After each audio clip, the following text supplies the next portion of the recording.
é muito difícil falar sobre a morte. Mas antes,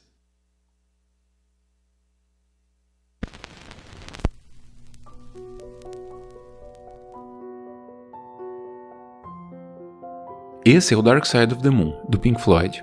Ele é um dos discos mais vendidos de todos os tempos, e é um disco conceitual, ou seja, em que todas as músicas giram em torno de um tema, um conceito.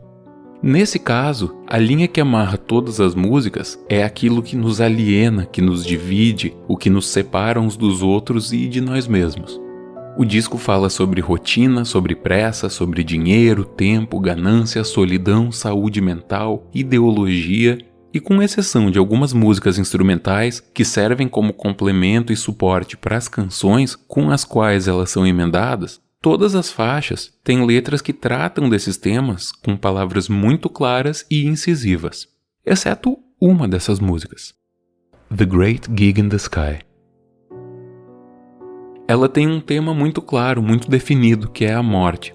E mesmo sendo conduzida pela grande voz da Clare Torrey, a música não tem letra. Clare não canta nenhuma palavra.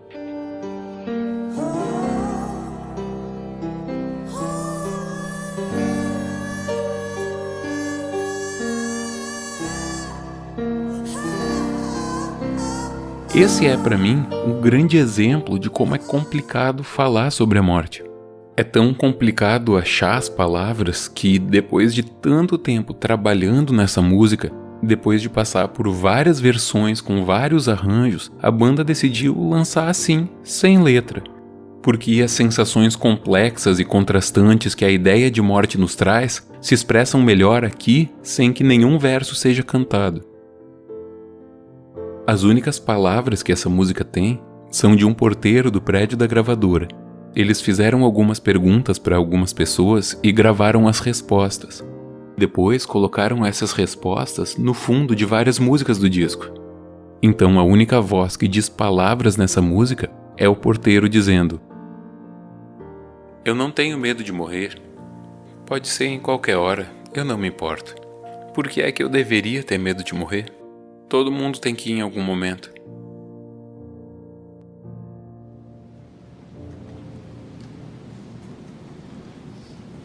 Nós tiramos a morte de nossas casas, e quando tiramos a morte de nossas casas, nós paramos de aprender sobre ela e sobre o que fazer a respeito dela. E paramos de aprender como podemos fazer alguma coisa, ou o que fazer. Nós ficamos assustados. E quando ficamos com medo de algo, normalmente paramos de falar sobre esse assunto.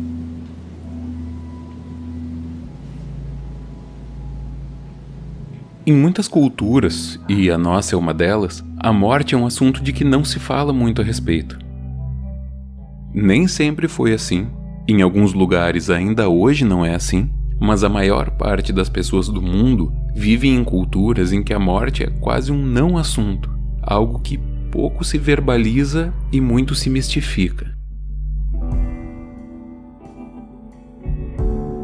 Ela é uma ideia muito abstrata, como um fantasma que nos assombra, mas que raramente podemos ver. Ela é mais como uma sensação. Orgasmo em francês se chama petit mort, a pequena morte. Em alguns momentos muito intensos da vida, bons e ruins, parece que o seu coração para, que o tempo para, que a vida para, como se fosse um pequeno parênteses na vida. Mas fechando esse parênteses, nós precisamos falar sobre a morte. E sobre o fato de que nós estamos escondendo a morte o tempo todo. Nós afastamos as pessoas doentes para que elas morram fora do convívio social. Nós criamos espaços separados para nos despedirmos dos que já morreram.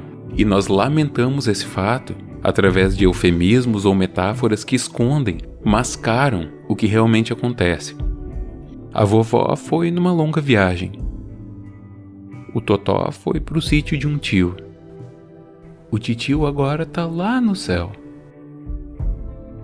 O fato de isso ser tão difícil talvez seja um dos motivos pelos quais a gente não fala no assunto. A gente não aprende a se preparar, a lidar com ele. Aí a gente não lida. E aí a gente esconde mais. E aí a gente se prepara menos. Aí fica mais difícil. Aí dói. aí a gente esconde mais. E por aí vai em um ciclo vicioso. No dia em que eu estou escrevendo esse roteiro, o Brasil chega perto das 10.000 mortes confirmadas por Covid-19. Isso sem contar a subnotificação, que é muito grande. E o número não para de crescer. Então sabe-se lá quais vão ser os números quando eu lançar o vídeo, sabe-se lá quais vão ser os números quando você estiver assistindo. E nós vamos ter que lidar com isso. É claro que todos vamos morrer um dia, todos vamos perder pessoas queridas um dia, mas muitos de nós vão enfrentar essas perdas logo. Nesse nosso jogo de esconde-esconde, muitas mortes já terminaram de contar e, prontos ou não, lá vem ela. Ela vem para nós ou para as pessoas próximas de nós. Precisamos fazer o possível para evitar que ela nos encontre ou as pessoas que amamos, é claro. Mas nós também precisamos estar o quão preparados e preparadas for possível para o caso de ela vir na nossa direção. E parte disso se dá falando a respeito da morte e valorizando quem consegue fazer isso com maestria. Muita gente pediu que eu falasse sobre Midnight Gospel, uma série animada que estreou recentemente na Netflix. Eu assisti alguns episódios e, sinceramente, eu não queria fazer um vídeo sobre Midnight Gospel. Não que eu não estivesse gostando, eu realmente estava gostando muito, mas me parecia que, a série falava muito bem sobre si mesma. Não tinha muita coisa ali que precisasse ser explicada. E B, eu tenho outras prioridades, eu quero falar sobre a morte porque é mais importante agora. Eu perdi muitas pessoas queridas recentemente e, como eu já disse, a nossa sociedade está tendo que lidar com essas perdas em uma escala que só cresce. Aí, 2 dias depois, eu estava com os olhos cheios d'água assistindo o último episódio de Midnight Gospel. Tava na minha cara o tempo todo e eu não tinha percebido o que naquele momento ficava claro. A série não só falava sobre a morte, como ela fazia isso muito bem. A ciência fala sobre a morte, a história, a filosofia fazem isso, e é claro que a arte faz isso. E a arte faz isso com ferramentas e liberdades que podem amparar falas incríveis e horríveis a respeito da morte.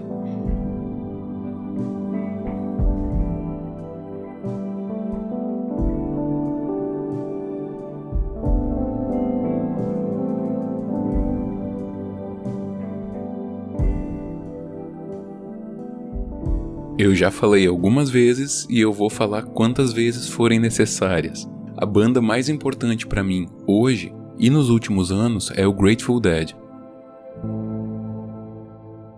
Agora, olha o nome da banda: Os Mortos Agradecidos. This is who we are. We are the Grateful Dead. We're grateful to be dead because now we're going to be born anew into this incredible world.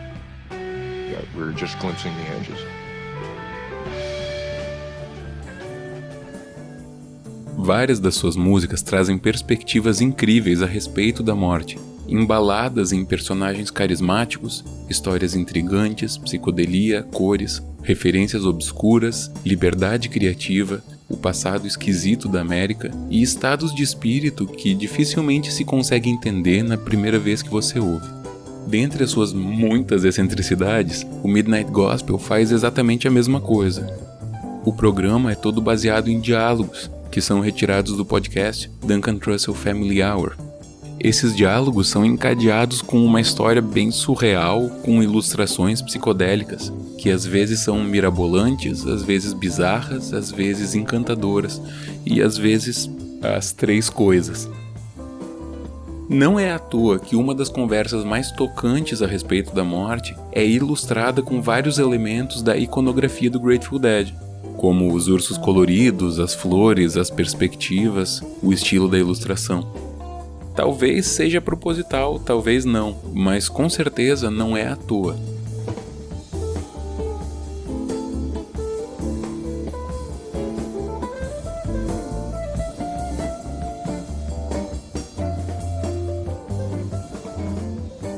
O budismo também é um tema que inspira o Grateful Dead e o Midnight Gospel, e algumas das suas visões sobre a morte também. Eis uma ideia famosa no Zen budismo. Quando você está falando sobre o Zen, você já não está mais nele. O Zen não pode ser explicado racionalmente, verbalmente. É como tentar explicar o que é o vermelho para uma pessoa que nunca viu, nunca enxergou. Segundo os budistas, o Zen é um caminho que, para você entender, você precisa trilhar. As palavras de ninguém podem trilhar esse caminho por você. O Zen precisa ser vivido. Da mesma forma, eu não vou explicar para você o Midnight Gospel ou o Grateful Dead.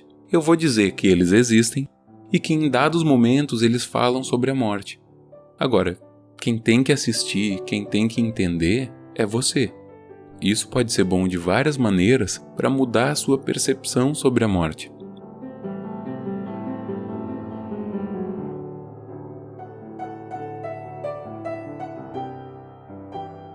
Até porque não se tem nenhum consenso claro na ciência sobre qual é o ponto em que uma pessoa morreu. É claro que tem inúmeras religiões que encontram respostas metafísicas para uma vida após a morte. Mas, em primeiro lugar, a crença é, ou deveria ser, uma coisa pessoal. Em segundo lugar, não tem fora dessas metafísicas nenhuma evidência sólida e convincente de que qualquer uma dessas respostas seja verdadeira.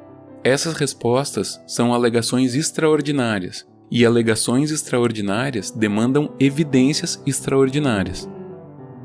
Em terceiro lugar, a vida após a morte, supondo a sua existência, seria ainda assim uma forma de vida.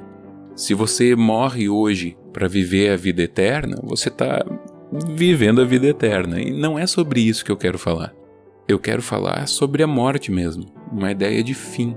Então, vamos sair da metafísica. Mas e aí, para onde nós vamos? Para a biologia?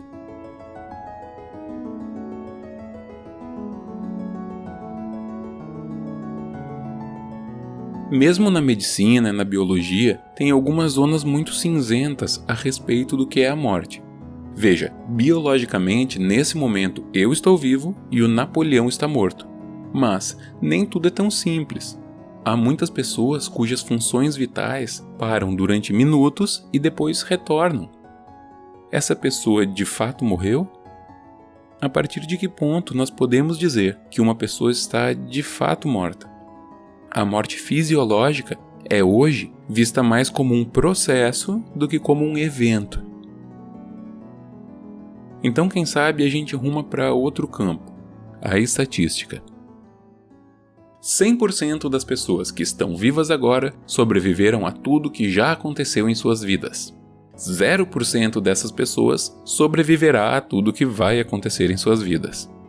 Cerca de 150 mil pessoas morrem a cada dia. O tabagismo causou cerca de 100 milhões de mortes somente no século XX e deve causar ainda mais no século XXI. Nos países desenvolvidos, 90% das pessoas morrem por causas naturais associadas à idade. Nos países pobres, cerca de 1/3 das pessoas morrem antes dos 15 anos.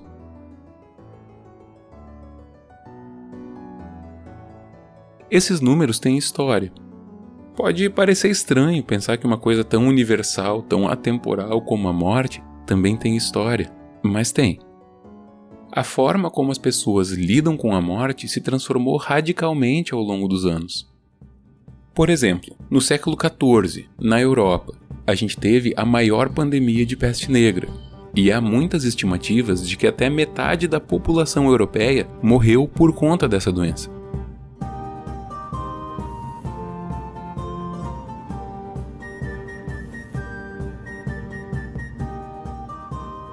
Isso causou mudanças significativas em todos os aspectos da vida. Lidar com tantas mortes, tantos cadáveres nas casas, nas ruas, na própria família, os cemitérios lotados, faltando lugar para enterrar as pessoas, as casas vazias, a economia despedaçada, as pessoas tendo que assumir o trabalho que era feito pelos que faleceram. O impacto psicológico, filosófico, religioso.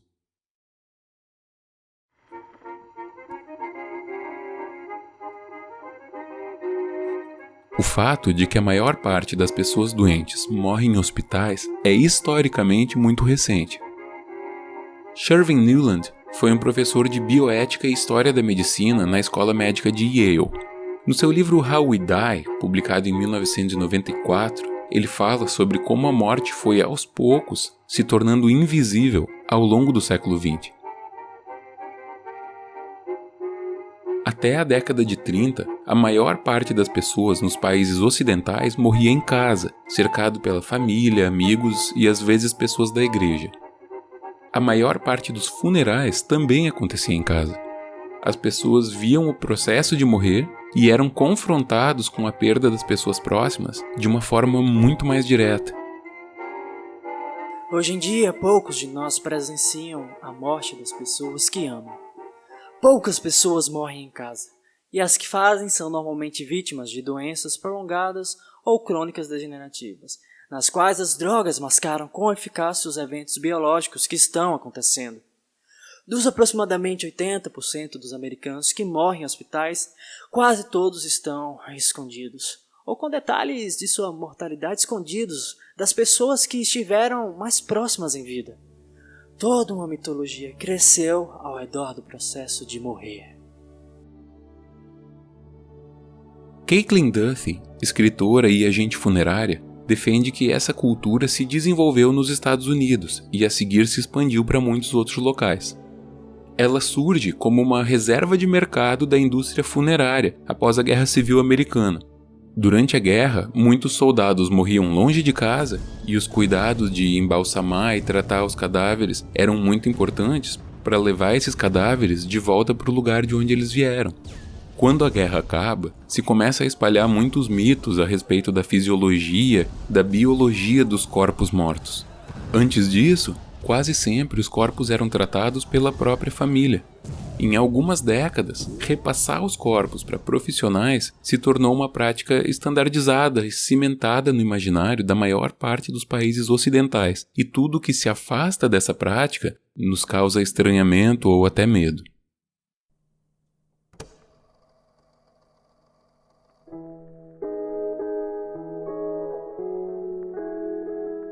A indústria dos funerais e sepultamentos movimenta bilhões de dólares, e ela não está interessada em deixar que as famílias tomem de volta o controle sobre seus mortos. Mas o cadáver que vi no meu primeiro dia no crematório e todos os outros que eu vi desde então mudaram a minha vida. Eles me aproximaram de minha própria mortalidade, assim como da mortalidade das pessoas que eu amo. Quando eu era mais nova, minha mãe cuidou de mim todos os dias, e quando ela morrer, pode ter certeza de que sou eu quem vai cuidar dela. Jessica Hanson, enfermeira e educadora, conta que ela, assim como várias outras enfermeiras, não receberam um treinamento adequado para lidar com a morte, nem durante os seus estudos e nem durante o exercício do trabalho. Depois de passar anos trabalhando como enfermeira, Jessica perdeu tragicamente seu filho Mason, de 2 anos de idade. A dor que ela viveu fez com que ela percebesse que a forma fria, padronizada e distante com que as famílias e as instituições tratam a morte não ajuda a processar da melhor maneira possível a dor e o sofrimento gigantescos que são inevitáveis. As suas falas são depoimentos convincentes e comoventes de que o afastamento e o distanciamento não devem ser a nossa forma padrão de operar. Que presenciar, sentir, falar a respeito da morte e da dor que ela traz são passos para a cura. É da natureza humana tentar encontrar um motivo quando essas coisas acontecem. Eu lhes peço para não fazer isso. Ao invés disso, eu desafio cada um de vocês a ser o melhor que puder. Estude seus rostos, assista seus lábios quando falam. Estude o modo como caminham e as palavras que dizem. Esteja presente. Foque. Você nunca vai ter esses momentos de volta. Se isso ensina algo, é que a vida é impossível de prever e nós não sabemos quando alguém que realmente amamos vai ser tirado de nós. Por favor, seja gentil, seja melhor. Faça isso pelo Mason.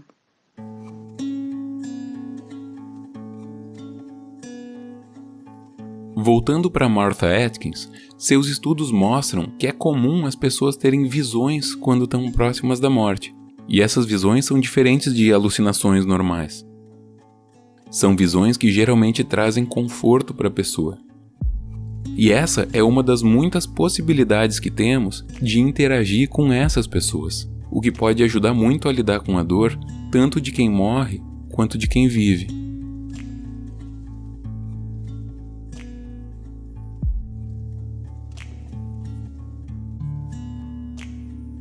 Christopher Kerr, médico e doutor em medicina, também defende em seu livro Death is but a Dream que mesmo os sonhos das pessoas que estão próximas da morte são formas válidas de se comunicar e lidar com a real dificuldade do assunto, trazer alívio para o medo e conforto. Lê-se no livro que, trabalhando com entrevistas de mais de 1.400 pacientes e mais de uma década de dados quantificados, o Dr. Kerr mostra que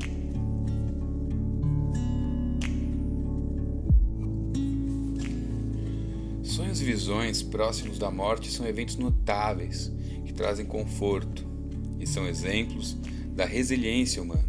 Não são sonhos normais. Pacientes o descrevem como mais reais do que a realidade. Frequentemente incluem pessoas amadas que se foram há tempos e marcam a transição da angústia para a aceitação. Essas experiências do fim da vida dão sentido a eventos importantes, temáticas e relacionamentos de suas vidas e ajudam os pacientes a tomar para si o processo de morrer como uma experiência em que eles têm sua própria voz. Também ilumina os benefícios para os enlutados, que têm algum alívio em ver aqueles que amam partirem com uma sensação de um calmo encerramento.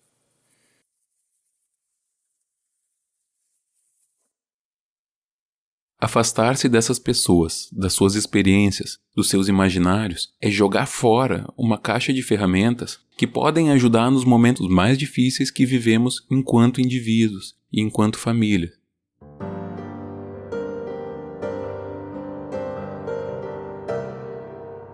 Mas e o que nós perdemos enquanto sociedade? Cada pessoa que vive no Brasil deve ter percebido que a morte também se relaciona diretamente com a política.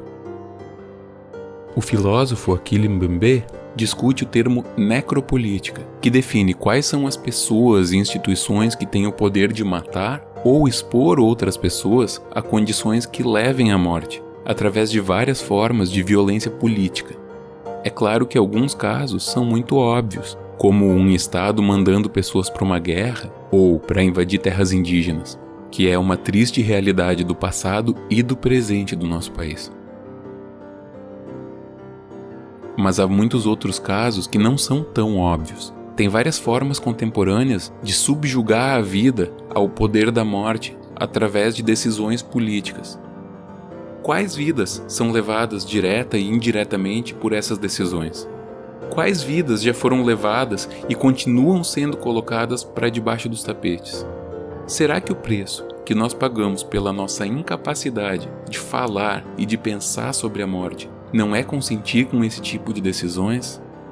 Será que ele não inclui perder ferramentas preciosas para lidar com os momentos de maior dor, não só do nosso país, mas da nossa família e de nós mesmos?